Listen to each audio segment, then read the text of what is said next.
Welcome, everyone. My name is Stephen Herb, and I am unemployed. No, wait, I'm the Director Emeritus of the Pennsylvania Center for the Book, affiliated with the Center for the Book at the Library of Congress and sponsored in Pennsylvania by the University Libraries of Penn State University, thanks to the generosity of the Dean of Libraries and Scholarly Communications, Barbara I. Dewey, who's sitting over there.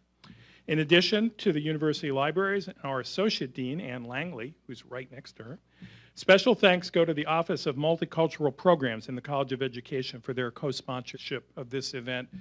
They're represented right there. I would also like to recognize and thank the amazing faculty and staff of the Pennsylvania Center for the Book, Director Carla M. Schmidt, who's there, Associate Director Elisa Stern-Cohoy, Editor Nicole Miyashiro, over there, Collections Coordinator Suzanne Shamrock, and the keystone of the Pennsylvania Center for the Book, Outreach Coordinator Caroline Wermuth. Many years ago, I met Des Kenny of Kenny's Bookshop in Galway, Ireland. We negotiated an approval plan for my partner, Sarah Willoughby Herb, in honor of her 50th birthday. 4 times a year, she would receive a shipment of books from Galway for a birthday present that lasted a decade. It is a long time to trust a man with your credit card number. Somewhere along the way, Sarah told me about the book that all the authors signed and shared thoughts in when they visited Kenny's in Galway. It truly was one of a kind. It was Sarah's idea to someday celebrate the Bennett Hopkins Poetry Award in such a special manner. The center decided on a Festschrift. If you've never heard that German word before, it is a single volume of writings by different authors presented as a tribute to a scholar. This is a very special collection. We wish we could share this wonderful book with everyone. I hope you do get a chance to see it while you're here today. But usually there's only a single copy. For us to produce 100 is fairly exceptional. These 100 Festschrifts will be shared among the 25 winning poets, the illustrators, the publishers, and the Hopkins Award chairs from these last 25 years. Created by the Pennsylvania Center for the Book, thanks to the design talents of Regina Ann Staracci and Jennifer Norton of the Pennsylvania State University Press. Tonight we also present a unique hand-bound copy created by book conservator William Mittner, who's also here, to commemorate the 25th anniversary of the Hopkins Award and Mr. Hopkins' permanent endowment of the Poetry Award to Penn State University and the Pennsylvania Center for the Book. At this time, I'd like to call Matt Francis, the Associate Head of the Special Collections Library, the Eberly Family Special Collections Library, to the podium to receive, well, I don't know where this is. I need help. Oh, there, thanks. To receive this hand-bound Hopkins Festschrift to join the thousands of poetry books that Lee has also donated to Penn State. Matt.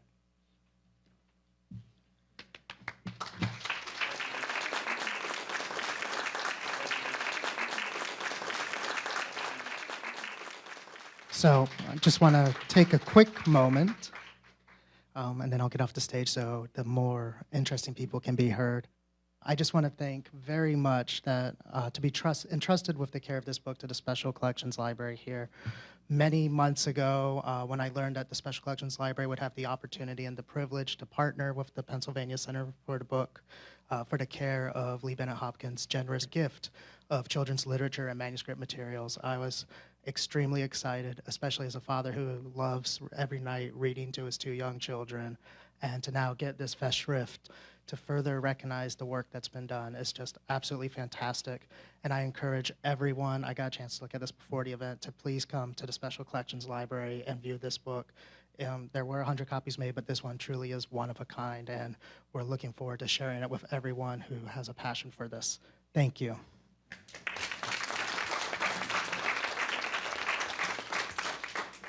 Thank you, Matt. Today, on the 25th anniversary of the first Poetry Award in the world of children's literature, we are also pleased to share a Festschrift honoring all 25 winning books with the man who thought to do this, our benefactor and the award's creator, Lee Bennett Hopkins. Lee is going to join us momentarily from his home in Cape Coral, Florida. Every year, Carla Schmidt, the director, knows that she must call the winning and honor poets before she tells Lee the news. Are you sure he can hear me? He seems... Yeah, okay, anyway. I thought he would laugh, but he didn't laugh. Okay, there he did. All right. Before she tells Lee the news, or else Lee will share the information with the world before anyone else gets to hear. This evening, Lee holds in Florida the first copy of the Lee Bennett Hopkins Festival, the first time we let loose anything to allow Lee to have the news in hand first, before anybody else. May I present Lee Bennett Hopkins, the best-known poet, anthologist, and poetry advocate in the United States. Yes, I have the book. I have the book. My goodness. 25 years of poetry. I think back to 1993, the first year Ashley Bryan received the first award for his book, Sing to the Sun. The event was held at the Governor's Mansion in Harrisburg. It was indeed a dark and stormy night. It was pouring, crashing with rain. But once inside, the smile from Ashley's face caused a mesmerized audience to truly sing to the sun.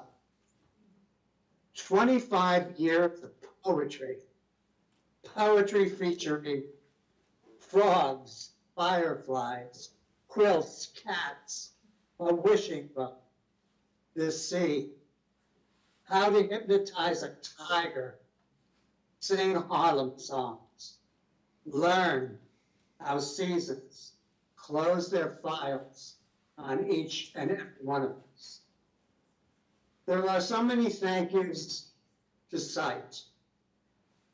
Heartfelt thanks go to the poets who write, share, beckon giggles, raise goosebumps, bring inanimate images to life with precision, care, with each syllable, simile, metaphor, each magical use of carefully crafted words and forms. Tonight alone, Jorge, for his chilling bilingual book, again to herald the sun, to help us float on clouds, to remind us if we keep singing, we'll scare away all tiredness and fear and become a song. To Nikki, a forever friend, for bringing Garvey to life, a misunderstood, self-searching child. A beautiful book, one that is so important in today's era of bullying and understanding. After reading this poignant symphony of words, you too will carry her words in a pocket of your mind forever. Thanks to Barbara Dewey, Ernie Cox, chair of this year's committee and his dedicated committee. Then there is Carla and Caroline, who give countless hours each year to maintain this award. And there is Steve Herb, who has made my life richer in so many ways. Steve, you are my standing ovation, my bouquet, my living poem. I love you, Steve. Okay, I hadn't cried until now.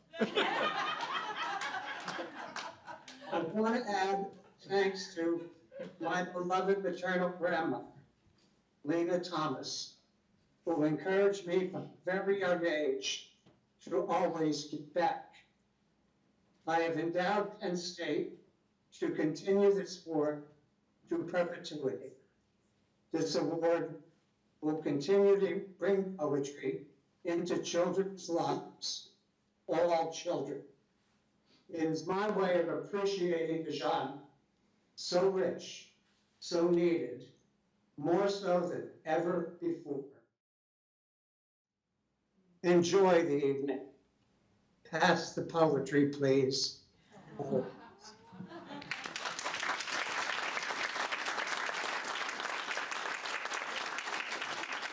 Lee, thanks for your body of work and for this special award in your name.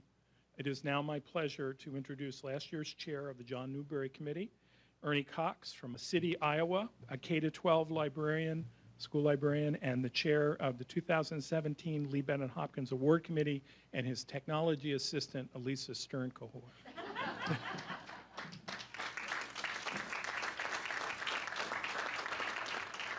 Lee, we're going to disconnect now. Thank you so much. Thank you again, Elisa. Lovely to be there. Bye, Lee. Oh, I miss Lee already. When you see on the itinerary you're following Lee, it doesn't really. Oh, okay, that's how it's going to go. Yeah, let's do this. I'm going to read part of the criteria for the award to go with what you see on your screen. I have a feeling Lee may have been involved in the writing of the criteria. Maybe. I'll read it. You tell me if you think he was involved. These are the things that my committee we were looking for as we read during our year. Good poetry is imaginative. It deals with emotion and has significance beyond the act of creation.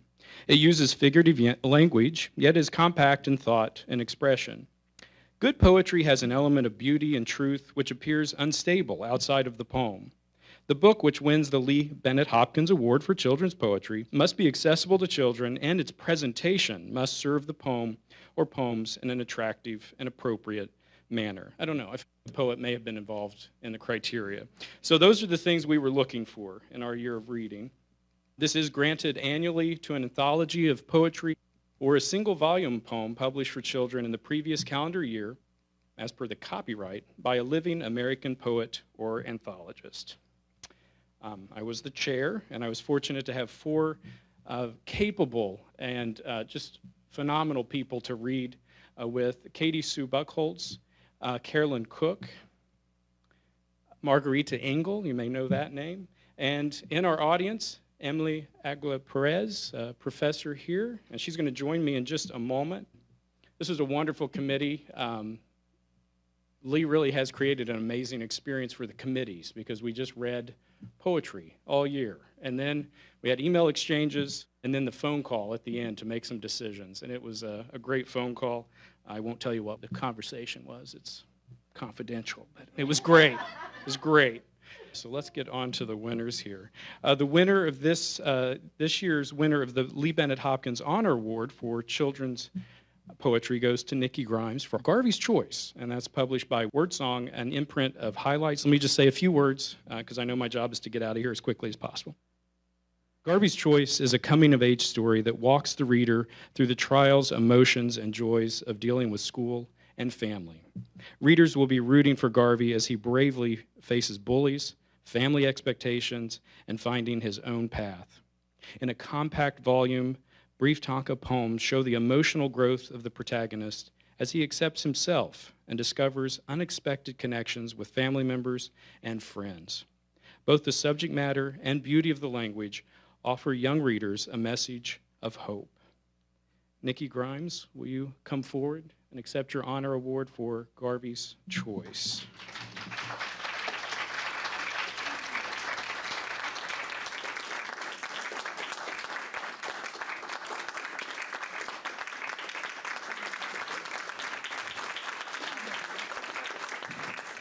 In case anyone had any doubts, I really wanted to be here tonight.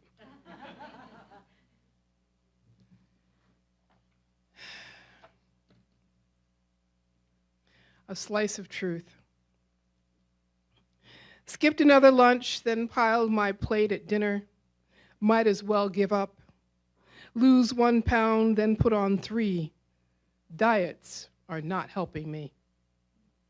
Stealthy dresser. After a quick lunch, I hit the boys' locker room 5 minutes early, jam on my gym uniform so no one sees me naked. Body image is something we're preoccupied with in America, and children as young as 7 and 8 years old have been caught in conversations about dieting. Absurd.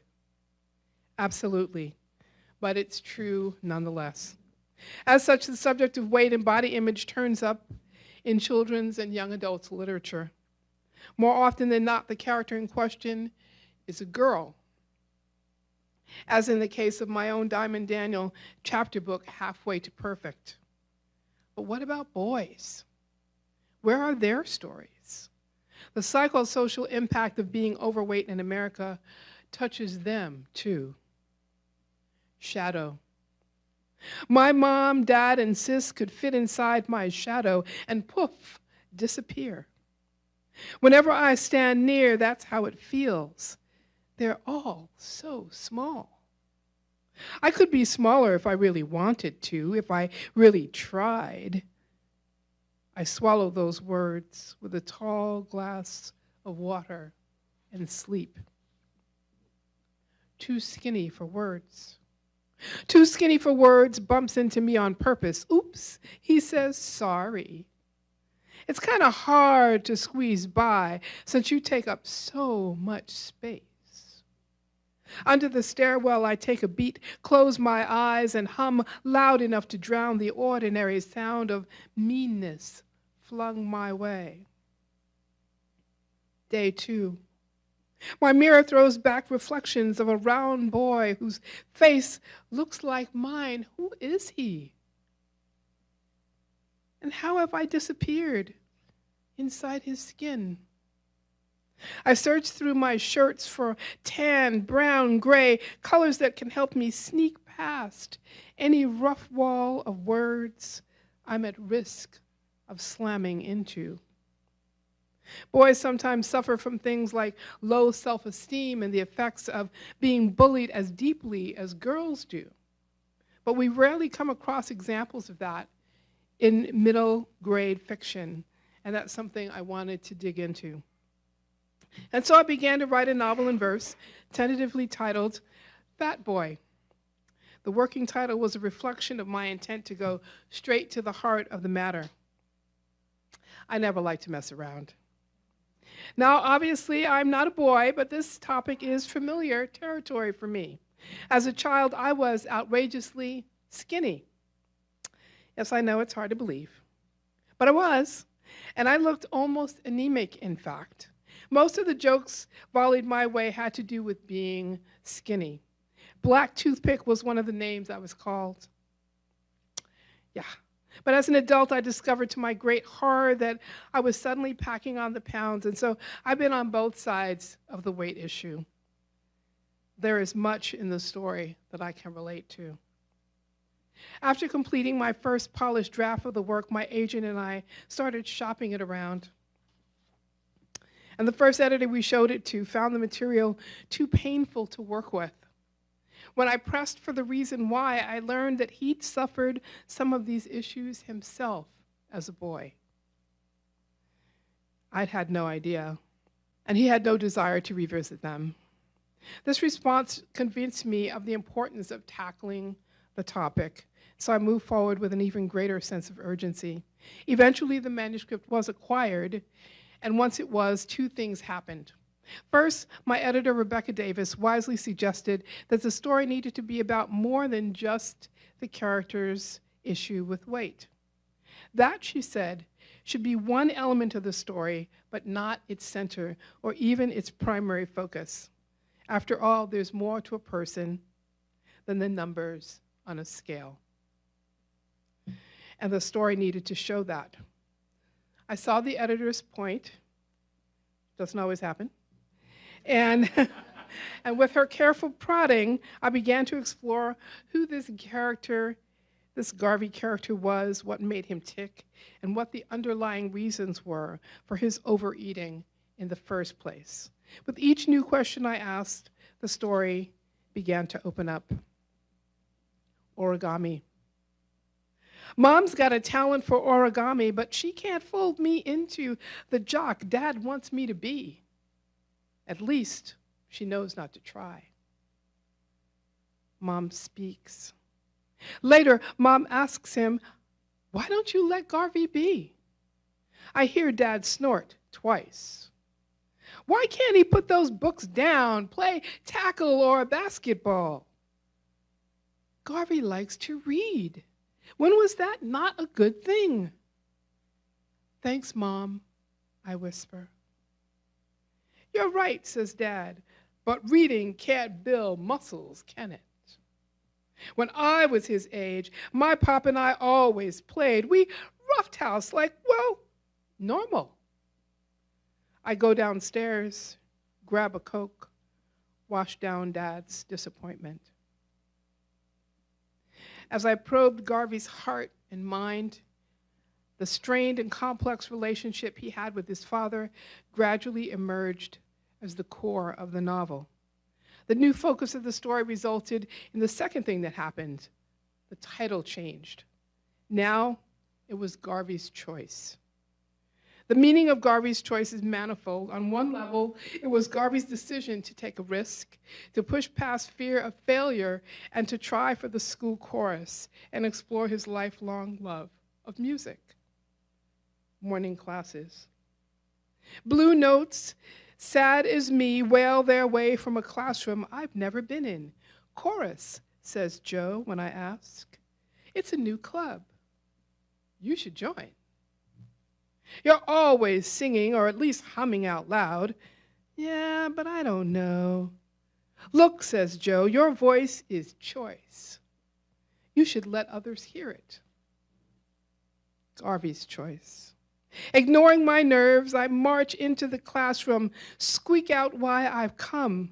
Feeling numb, I take a breath, tickle that first note, then soar. My voice skips octaves like a smooth stone on a lake. That's what they tell me.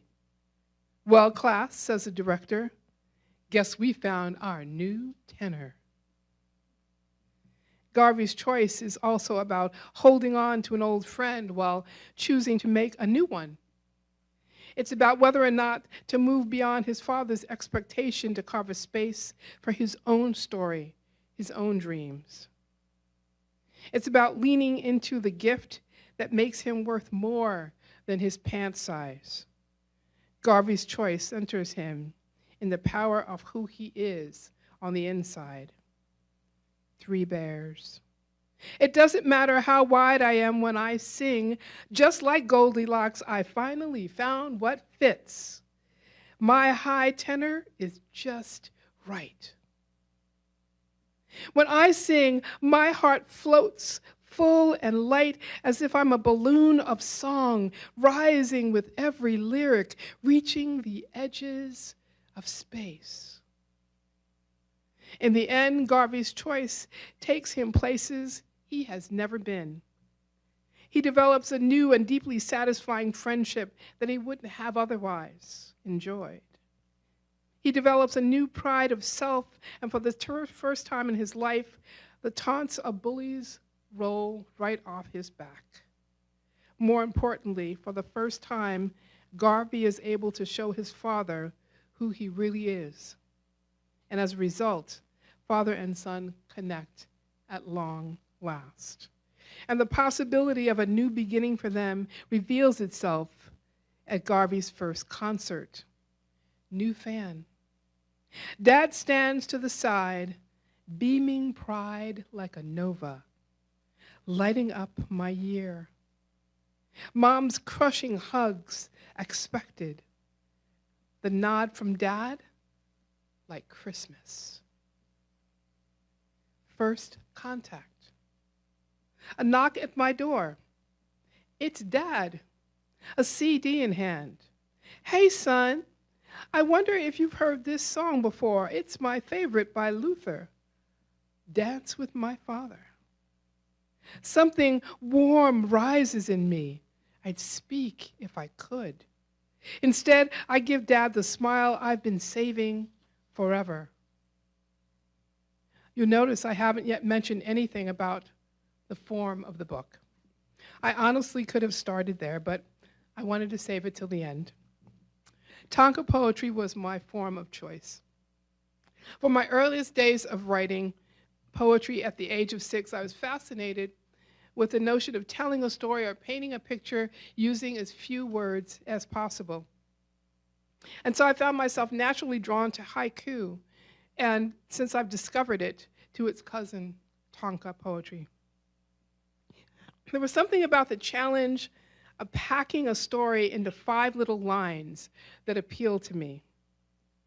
A few years ago, I ran across a new collection of Tanka and rediscovered my love of the form. I began to wonder if it might be possible to write a novel entirely in Tanka poems.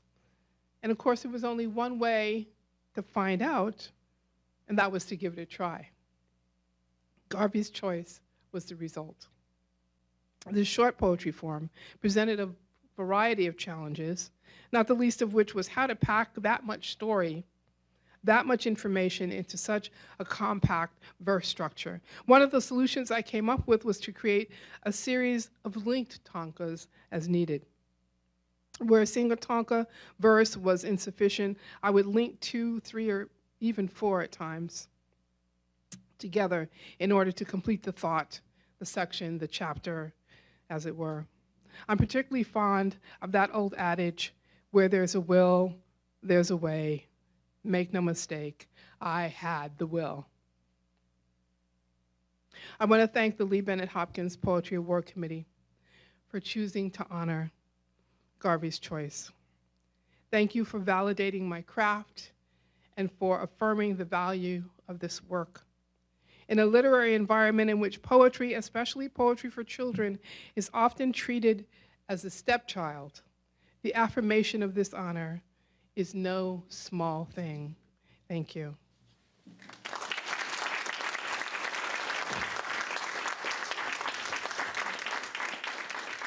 Well, you know how you're in a city that's not your own, and you go out and explore, do things you wouldn't do in your own city. So Jorge and I have eaten grilled stickies and cheesesteak all on the same day, which is probably not recommended by a physician anywhere.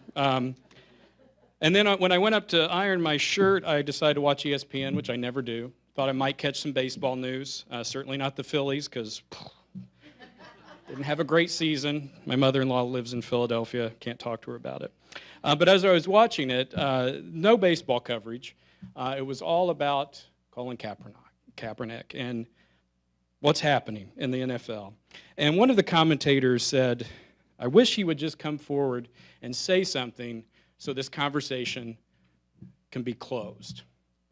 What I heard in her comment was, let's stop the conversation completely about race and about social justice. I feel like that conversation is really just getting underway. In our world of children's literature, one spotlight for that conversation is the awards that we have. And Lee, I think he crafted, along with whoever was around at the crafting 25 years ago, they crafted award terms that allowed my committee to really scoop up the world as it is and as it has been. And we need to look at our awards across the world of children's literature and see if the terms themselves, the eligibility, is limiting the conversations that we're having in children's literature. There's more work to be done. My committee was 5 dedicated people, and by just the fortune of them being appointed by this group, we were a bilingual committee. And that just changed the entire way we thought about our work. So to capture that, I want to have Emily come up, because we're going to do this thing bilingual, as it should be. And you don't want me to carry the Spanish, I promise you. I tried some on Jorge earlier, and he signaled me that it wasn't a good idea. But in a kind way. The man is kind. The man is kind. Let's say a few remarks, and we'll start with Spanish and follow it with English. Argueta captura la seguridad del hogar con el dolor de no saber qué espera al otro lado. La travesía de un refugiado es un tema difícil de presentar en poesía, mas las palabras de Argueta logran balancear la lucha, la felicidad, la incertidumbre, la tristeza, los miedos y la mezcla de emociones que el narrador vive. Argueta captures the safety of home, the pain of not knowing what awaits on the other side. A refugee's journey is a difficult topic to present in poetry, but Argueta's words are able to balance the struggles, happiness, uncertainty, sadness, fears, and the mixture of feelings that the child narrator experiences. En Somos como las nubes, we are like the clouds. El lector es llevado dentro de la historia de manera visual a través de las bellas ilustraciones y de forma rítmica a través del lenguaje poético. In We Are Like the Clouds, the reader is pulled into the story visually, the beautiful illustrations, and the rhythmically poetic language. Los poemas son imaginativos, musicales, hermosos, llevando un poderoso y significativo mensaje de empatía y de esperanza. Su formato bilingüe hace que estos poemas sean accesibles a más niños, a los cuales libros en un solo idioma no lograrían llegar. The poems are imaginative, musical, and beautiful, conveying a message of empathy and hope that is powerful and significant. The bilingual format makes these poems accessible to more children than any single language book could reach. Argueta lleva a los jóvenes lectores en una travesía horrorosa y a la vez reconfortante por la que atraviesan muchos niños. En un lenguaje musical vivimos la experiencia emocional de la migración, desde las gangas hasta el destino final en América. Las imágenes de nubes recorren esta historia relatada con rima, repetición y maravilloso ritmo. Argueta takes young readers on the harrowing and heartwarming journey of so many children. In musical language, we experience the emotional range of migration, from gangs to the ultimate destination of America. The imagery of clouds threads through a story told with rhythm, rhyme, repetition, and wonderful pacing. Jorge, please come forward and accept your Lee Bennett Hopkins Award for We Are Like the Clouds.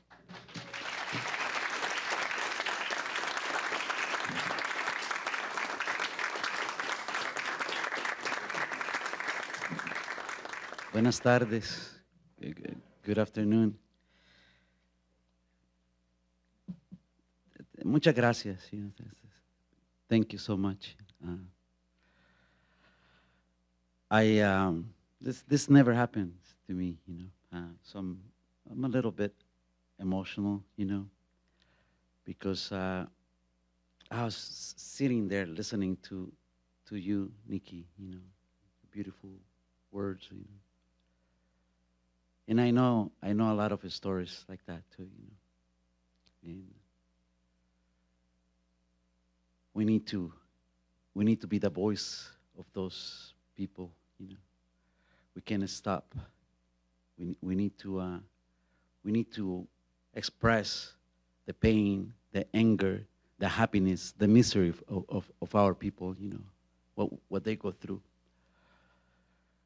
I'm very humble to receive this award, this Lee Bennett Hopkins Poetry Award for this book, And it is on behalf of the Salvadorian children, and they go through a lot of pain and misery in this point in time, And for that sake, it's not only the Salvadorian children, but refugees the world over that are having such a hard time, And this, I'm ashamed that this time in history, the president of the United States wants to build walls to separate us, How can that be possible, We should build bridges so we can feel, touch, and hug one another, Poetry to me has that power, the power of forgiveness, the power of flying, the power of always moving forward, the power of being quiet, the power of always moving and never giving up, I wrote these poems because I am one of these children, I am a refugee from El Salvador from the war in El Salvador. You know, as a young man, you know, I had no choice, or perhaps I did have a choice, but I wanted to take that. You know,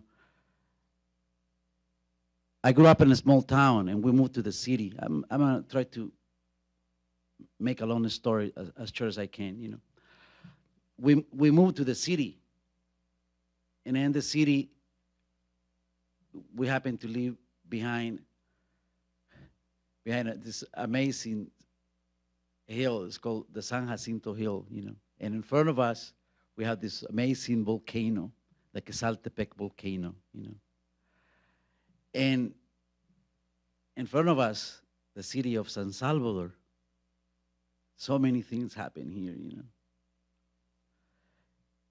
And my family owned a small eatery, comedor, you know, very delicious food, you know. My mama was always chopping onions, tomatoes, garlic, you know, bell peppers. But she always said thank you. You know, she always said thank you to the vegetables. You know, the way her mother, my grandmama, Maria Luisa Perez. You know, I want to say her name. I'm thinking about a lot of people at this point. You know, and it's hard. I wish I can have the magic of words at this time, and tell you what I see in my heart. The happiness, the anger, the joy of those who can't be here, but they are in the form of poetry, in that beautiful element that join us, you know, that make us one, you know, that is poetry. So in this eatery, in front of this volcano, I grew up listening to the stories of the people, you know, the people that will come and didn't have money to buy beans and eggs, you know, or tortillas, you know, pupusas, or on Sundays they didn't have enough to have a tamal, you know, but they will always eat, you know. There was always something that I seen, the generosity of that people, my mama, my family, the happiness, you know. Humble people that didn't have much, but they were willing to do anything in order to keep on laughing, in order to just being alive, you know. But anyway, in this neighborhood, it was packed with the people who make you choose, sell your lottery tickets, iron your cloth, you know, stuff like that. And I heard the stories that they would tell, desperate stories about their needs, you know. And as I was growing up, one day my friend Chepito, you know, he came and said, hey, Jorge, Coqui, you know, would you like to be a revolutionary man? What do you mean? I said, well, you know, would you like to join the revolution? What do you mean? Well, you know, you want to be like El Che Guevara? I said, who's that? You know, never heard of Che Guevara, you know. Well, you know, Che Guevara is this guy who wears these berets, you know, and he gives the money to the poor, you know. So would you like to be one of those? Would you like to join us? And I said, sure, you know, I like that, you know. I didn't know what I was getting into it, you know, but it was a beautiful ride, you know. It was a beautiful ride to understand why I needed to hold on to poetry to talk about the needs of these people, you know. I remember in a meeting that we had once, you know, they came and said, and this lady came and talked to us about the necessity of the Salvadorian people. And she read a poem, you know, she read a poem by Roque Dalton. Roque Dalton was a Salvadorian poet who was assassinated, you know. And that poem sat in my heart, you know, for many years, and then never left, you know. At the end of the poem, it says, you know, los salvadoreños, mis compatriotas, mis hermanos. I don't want to say the words that really said the poem, you know, because there's some dirty, really dirty words in there, you know. But anyway, so I said, well, you know, that's the country that we love. This is where this is the country that I grew up. This is where I'm born. This is my people. I'm gonna give my life to this, you know. I was ready to die for the revolution, you know. But I didn't want to kill anybody. It was never in my heart, my mind to go kill people, you know. One day, another friend came and said, "Hey, Jorgito, you know what?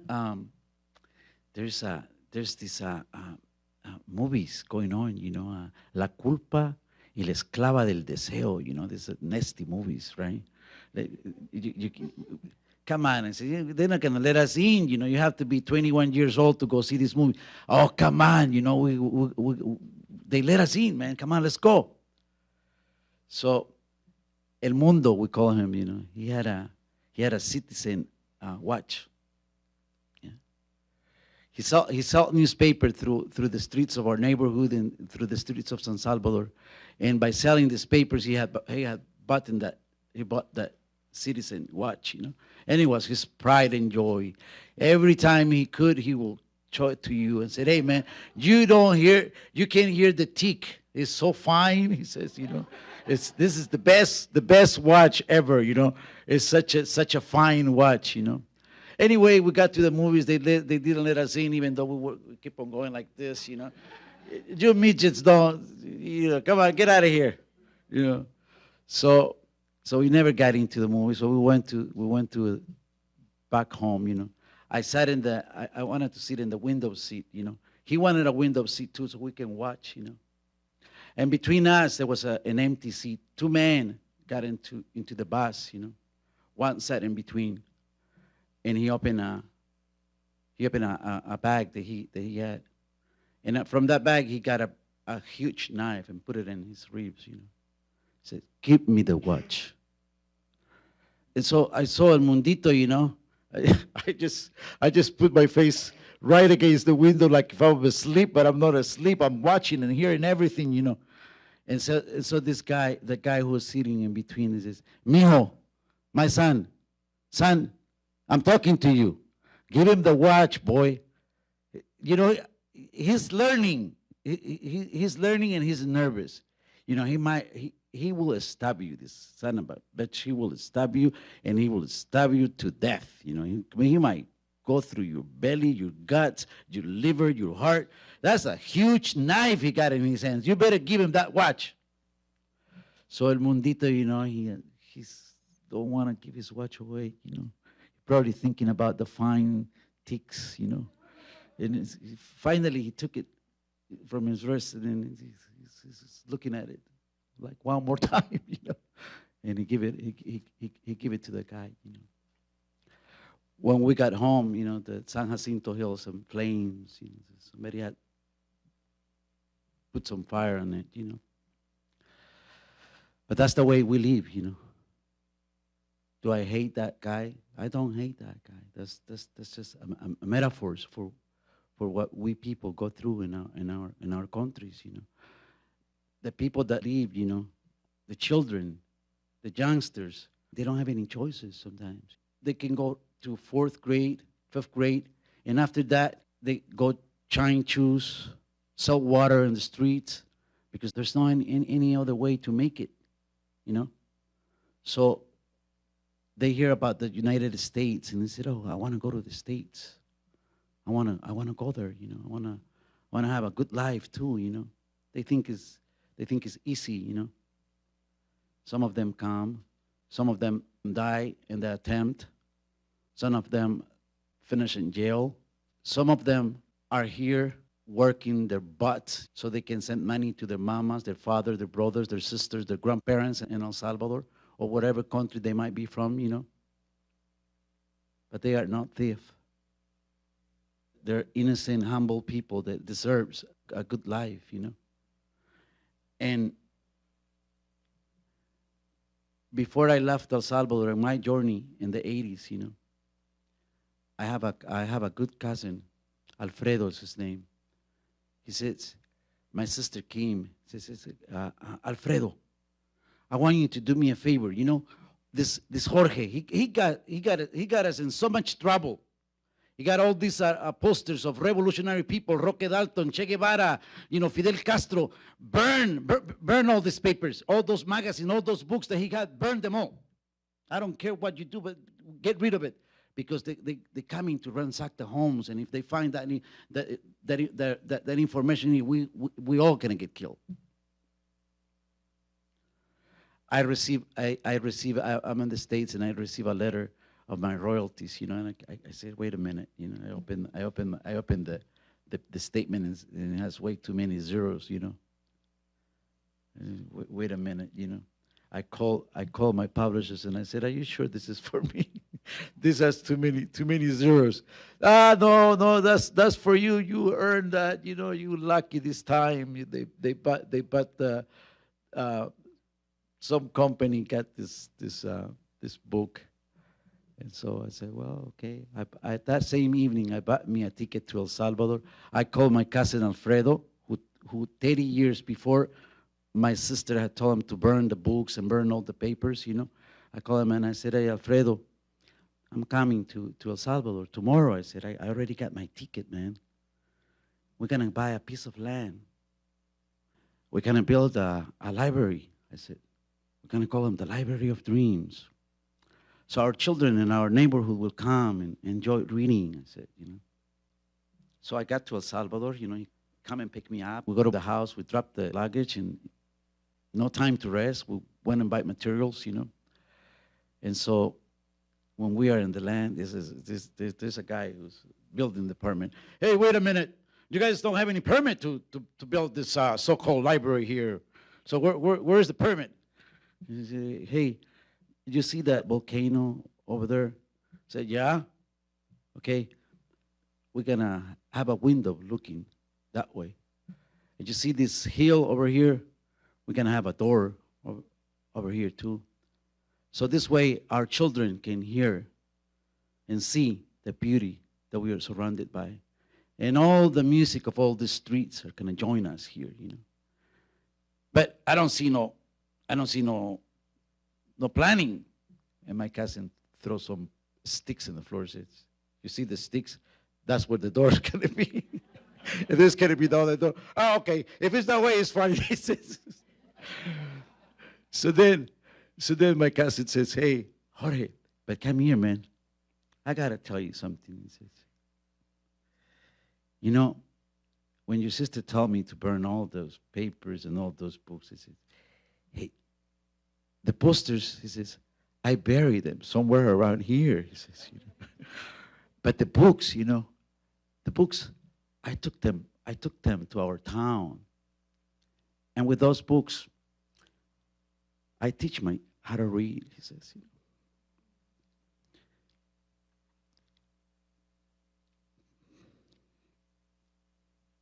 I teach my mama how to read, he says. I teach my kids how to read. Books are good things, he says. You know, we don't need to burn them. I said, yeah, you're right. You know, we don't burn them, you know. And with that happiness, you know, we start building that library of dreams, you know. And I'm happy to say that we see over 180 children in a weekly basis, you know.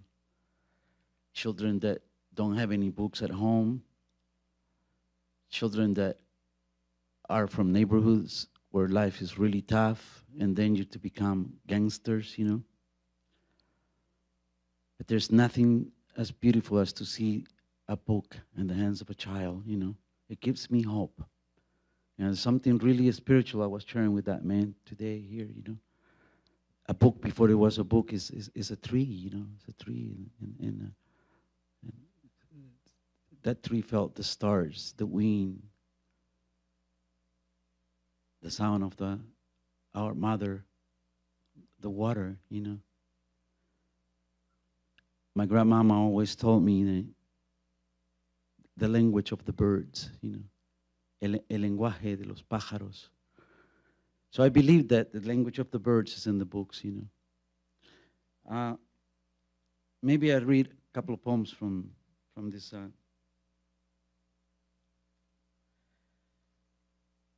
Somos como las nubes.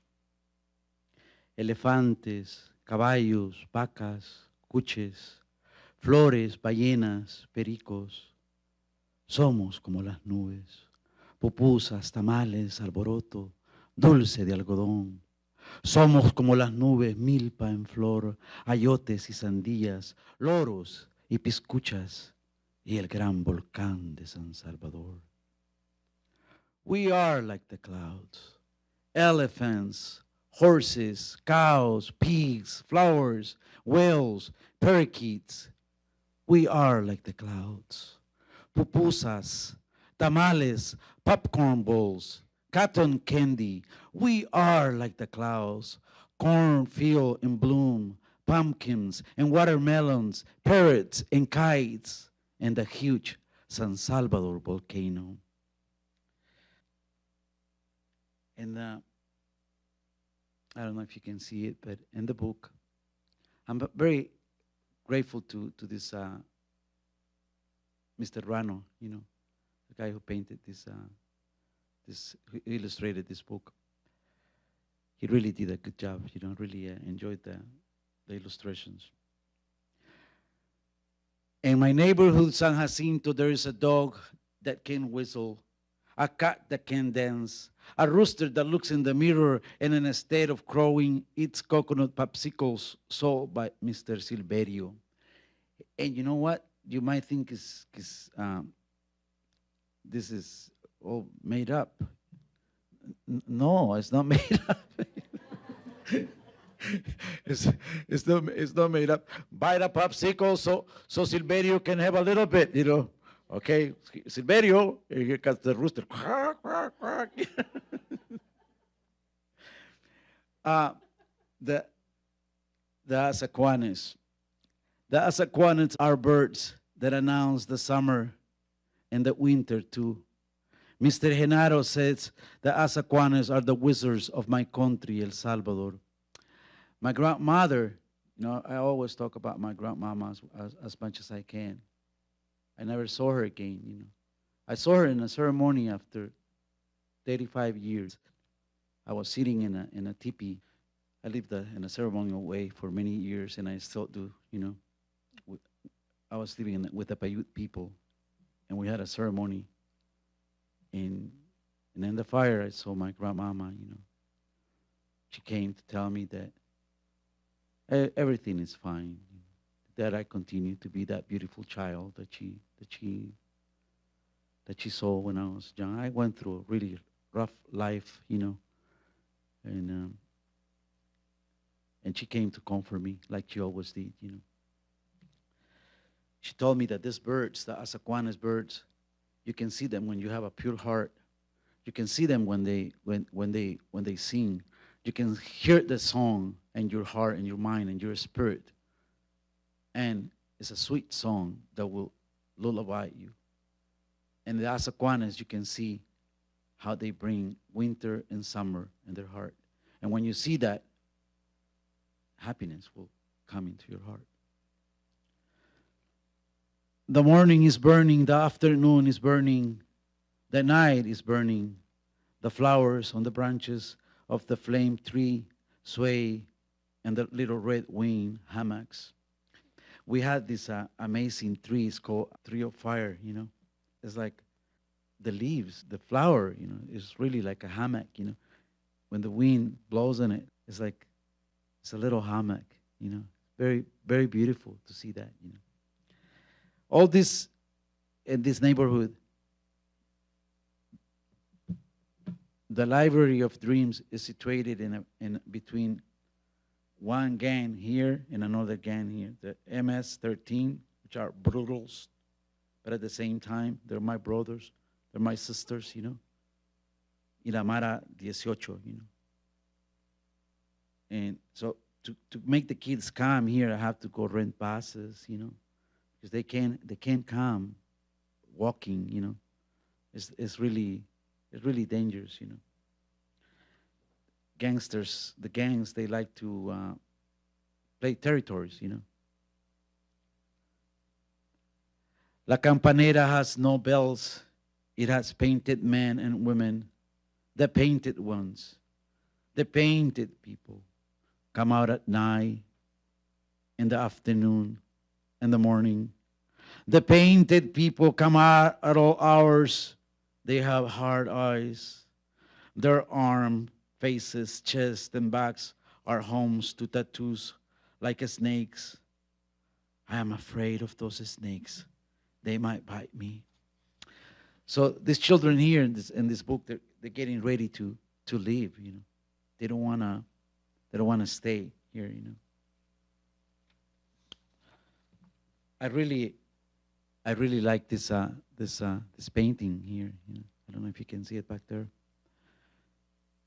I went to the university this afternoon, and I really had a good time. Thank you, Emily. Right.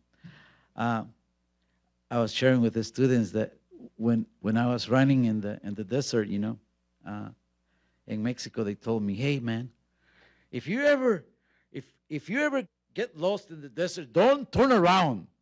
If you turn around, you might get lost. So just keep on going. Just keep on going. Don't stop. So when that immigration officer let me go, I ran away from him. He didn't let me go. He didn't want to let me go. So I ran, I ran and I ran and I ran and I ran and I ran and I ran and I ran and I ran. I was so tired, I felt like I had been running for many months, for many years actually, I had all kinds of bruises and dirt and in the middle of the desert, everything is dark, and then suddenly the first thought that came into my mind is, don't turn around, you might get lost, And then it said, hey, another thing that I want to tell you about the desert, there's a lot of poisonous snakes, Oh my God. So I'm in the desert, I'm in the desert, and I said, wait a minute, which way did I come? I come this way, but I want to turn around and see if this guy is following me, and I go like this. Oh, which way did I turn? So I'm turning around this way, that way. I said, oh, never mind, It just felt like I was lost, Perhaps not lost, but disappointed, tired, basically. But suddenly, I felt like my grandmama came to visit me again, All the lights of the universe turned on, And I remember my grandmama saying, that we have all the stars. No 5 stars hotel, but all the stars hotels, The wind, the sounds of nature, Mother Earth is with you, If you want it, it belongs to you. Just like one tiny drop of water can do amazing things for us, So I hold on to that, And in the middle of the desert, suddenly I started listening to somebody say, psst. I didn't know if it was somebody, but it just said, psst, psst. I thought it might be a snake, This guy saying, Salvadorian. Hey, psst, Salvadorian. This is guy who also had his cape, I didn't even know him. I just met him in the bus, We embraced the way brothers do, sisters, mothers, grandmamas in the middle of the desert, I didn't want to let go of him, He didn't want to let go of me either, So here we are holding, holding, when suddenly here comes this huge truck with red lights, with purple lights, green lights, you name it. So anyway, I didn't want to run anymore. And I ended up in El Centro, California, for another 6 months. My sister thought since I was a revolutionary young man, I was killed, I wasn't really killed, you know, I was running. I was running and running. So I organize festivals, that's what I do, you know. A lot of readings. When 40,000 children were displaced from, more or less 40,000 children were displaced, were coming to the United States, you know, by the way of Tijuana and other borders, you know. I decided that we needed to poets, we needed to go see them, you know, and I organized a whole bunch of us, you know, and we went to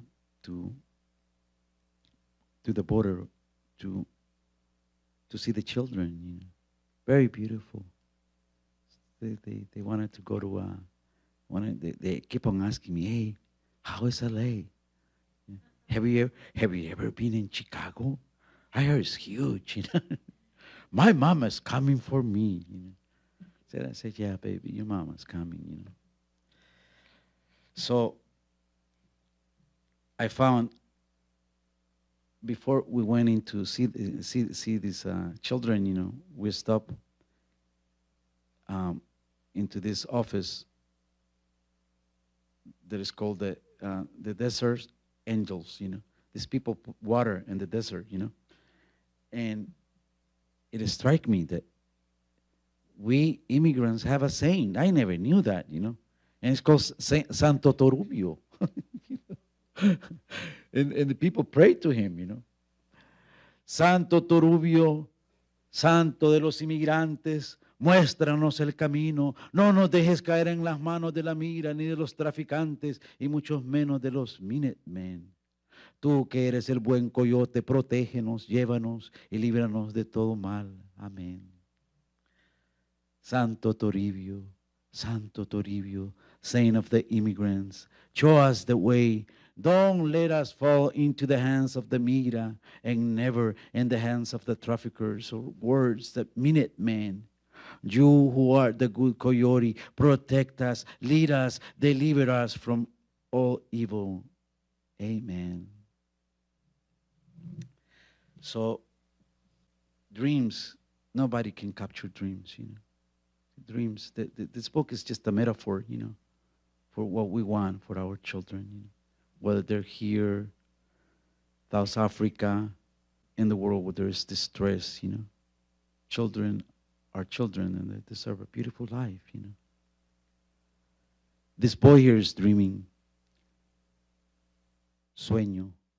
Sueño que estoy con mi mami. Sueño que estoy con mi papi. Sueño que estoy en Los Ángeles. Sueño que estoy en El Salvador. Sueño que estoy en Honduras. Sueño que estoy en Guatemala. Sueño que estoy en México. Mi mami me abraza y me dice, esto no es un sueño. Estás en mis brazos. Estás en Los Ángeles. Eres un campeón. Dream. I dream I am with my mom. I dream I am with my dad. I dream I am in Los Angeles. I dream I am in El Salvador. I dream I am in Honduras. I dream I am in Guatemala. I dream I am in Mexico. My mother holds me and tells me, this is not a dream. You are in my arms. You are in Los Angeles. You are a champion. And what I do with the Library of Dreams in El Salvador, I visit markets, you know. And the beautiful thing about bringing these books to these markets and in towns and squares, you know, is something amazing happened the other day. For me, every experience is an amazing experience when it happens around children, you know. This mama is selling clothing that they used to, para limpiar los pisos, como se dice, trapear, you know. To mop, you know, piece of clothing, you know. She holds them in her chest, I mean in her shoulder, you know. But she sees that her daughters, they're reading with us, you know. You know, so she stops and put what she's selling away, you know. And she's gonna read to her daughter. She grabs a book, you know. that girl is looking at that mama, that she's putting on everything. Big apron, with a few coins. Chubby lady, strong looking woman, She grabs the book and goes, Somos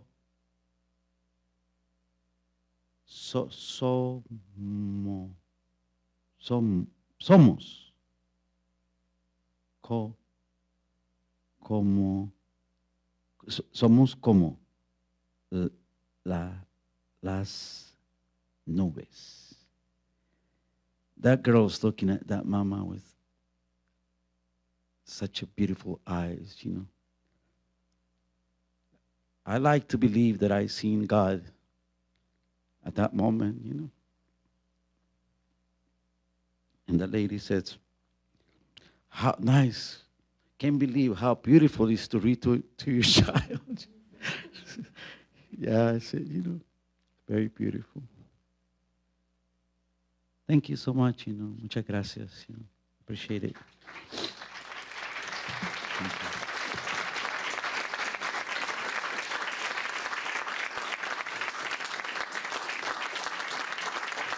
I wanted to remind everyone that we have books for sale over there, and then we have Jorge and Nikki signing here. You can't see them, but they'll be there in a second. And Ernie, thank you. Thank you for our AV crew from MTSS and Ms. Katria and Mr. Unger, and thank you all for coming very much.